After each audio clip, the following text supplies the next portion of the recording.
Ya, kali ini saya akan menemui Menko Polhukam Mahfud MD untuk menanyakan langsung seperti apa tindak lanjut dari kontroversi Pondok Pesantren Al Zaitun, karena memang kita dengar bersama bahwa tidak akan ada pembubaran seperti yang sudah disuarakan sebelumnya. Kita akan konfirmasi ulang, pemirsa. Kemudian juga saya akan menanyakan berkaitan dengan statement Menko Polhukam mengenai 295 sertifikat atas kepemilikan pribadi dari Panji Gumilang. Kita temukan faktanya.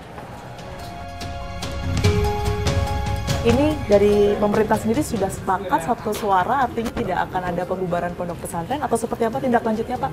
Sudah satu suara, pemerintah tidak akan membubarkan Al Zaitun karena Al Zaitun itu sebagai lembaga pendidikan, pesantren dan sebagainya itu berjalan seperti biasa, tidak ada pelajaran-pelajaran yang secara terstruktur itu salah dari kurikulumnya, materi kepesantrenannya ada semua.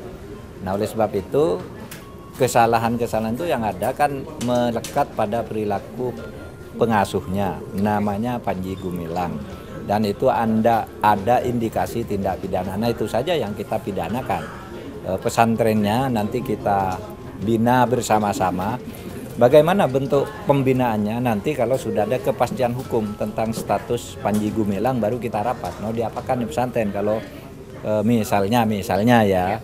Pembinanya ditahan misalnya, pembinanya tidak ada di tempat, gimana caranya. Nah, baru kita ini. Sekarang belum ada, secara hukum belum boleh masuk ke sana sebelum polisi menetapkan. Baik, izin Pak, sekalipun memang banyak suara yang mengatakan di dalam Pondok Pesantren Al Zaitun ini ada MI KW9 yang hidup. Iya, kita tahu, maka itu akan kita sisir karena pesantrennya sendiri, kurikulumnya, proses pendaftarannya, alumninya baik-baik. Tapi memang disinyalir memang ada seleksi terhadap lulusan misalnya 1000, nanti ada kira 10 atau 20 orang itu yang direkrut untuk melakukan gerakan-gerakan yang agak terselubung. Itu pun baru indikasi. Makanya kita bersihkan kotoran-kotoran seperti itu agar pesantren itu maju. Cuma kan memang yang agak aneh di Al Zaitun tuh dianggap pesantren terbesar di Asia oleh Washington Times kan disebut begitu. Tetapi Anda tahu kan tidak pernah ada di dalam daftar ulama Indonesia nama Panji Gumilang. Kalau ada pertemuan pondok pesantren Panji Gumilang tidak pernah ada. Nah, itu satu keanehan juga, pesantren kayaknya tidak pernah kumpul sama kiai gitu. Hanya ngundang orang-orang besar itu pejabat ke pesantrennya. Itu kesan saya ya. Baik. Nanti kita lihat aja perkembangannya. Bagaimana kemudian pemerintah ini bisa yakin ajaran-ajaran yang dianggap sesat itu sendiri tidak kembali berkembang, Pak, setelah pimpinannya mungkin nantinya akan diganti? Ya, yang harus menjamin itu adalah masyarakat sendiri ya, tokoh-tokoh agama untuk melakukan dakwah yang benar dan meluruskan yang salah.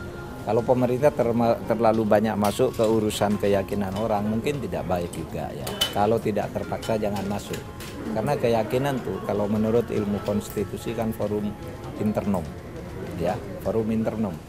Jadi kalau kita masuk ke situ lah orang percaya gitu mau diapain kan gitu, asal tidak mengganggu orang aja.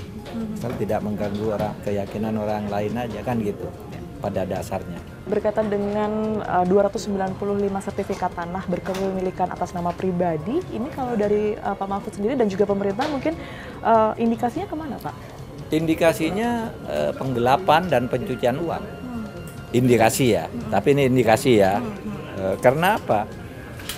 Dugaan kita tuh dari uang yang banyak masuk dihimpun dari berbagai daerah itu, komandemen NI itu masuk ke situ lalu diberikan dana atas nama dia, kan tidak boleh. Dana bos saja begitu masuk ke institusi pindah ke pribadi. Itu kan sudah tidak benar dari sudut pengelolaan keuangan. Nah, itu semua nanti kita olah.